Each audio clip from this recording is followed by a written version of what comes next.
All right, here we are. We are in Hexter 2, Week 6. This is the end of Hexter 2. There have been some assignments that some students haven't been able to see, so I want to make sure that we get caught up with those first. Number one, if your grade takes a sudden change, don't get upset about that. It will be straightened out very quickly. I had to update some assignments, and they may have shown up as incomplete or missing.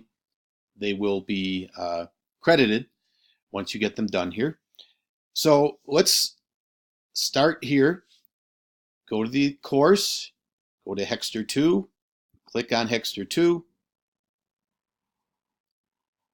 atoms classifying matter in the periodic table. Scroll down to week 4. Some of you have these assignments done. Excellent. Okay, some of you do not.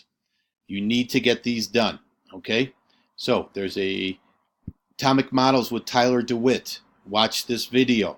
All right, take notes. Then there is an assignment. Okay, there's 5 questions here. Okay, from the video, and this page here. Okay, will help you answer those 5 questions. Then there is a reading that is somewhat complicated. Main thing I want you to do, scan it the best you can, read it. Scan it first, then read it. Okay, look for the bold letters in bold, or words in bold is always a good clue. Look at the diagrams down here. Okay, then go back and reread it. Then there's some short questions, short series of questions after the reading, and they're right here. And oops, sorry, that's this. I jumped up one. Back up here. Here's the reading. Again, there's the reading. And I'll go back one. And there's the questions down here. Just do questions 1, 4, and 6 if you have already done those. Other questions that are missing, I will give you credit for those, extra credit. So get these questions done. This shouldn't be that hard. Why can't a mixture be classified as a pure substance?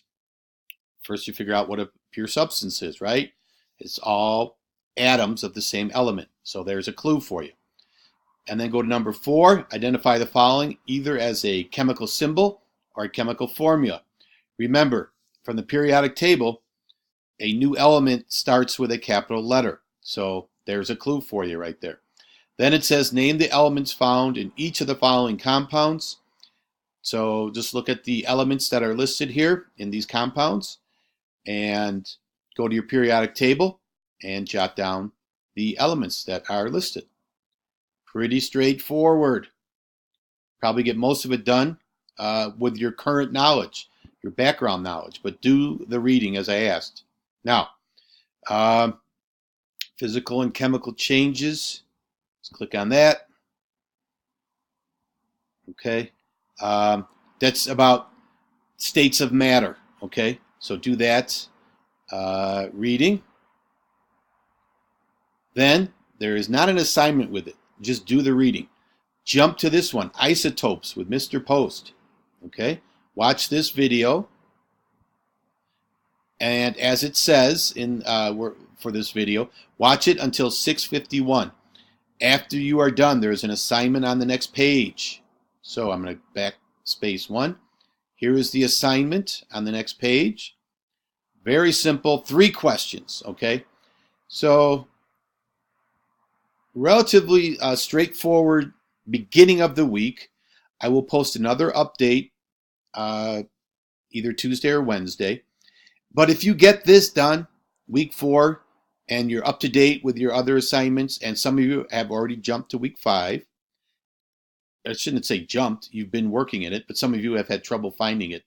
So get this done, and we'll be in good shape for Hexter 1, or sorry, Hexter 2.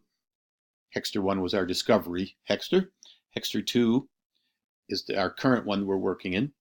you'll be in good shape for when we move on to our next Hexter, which will be Hexter 4, because Hexter 3 is electives. I'm teaching an astronomy elective. So thanks for working with me so far in this Hexter. It's been a learning curve for me as well. Some of you pick it up easier than I do, I will admit.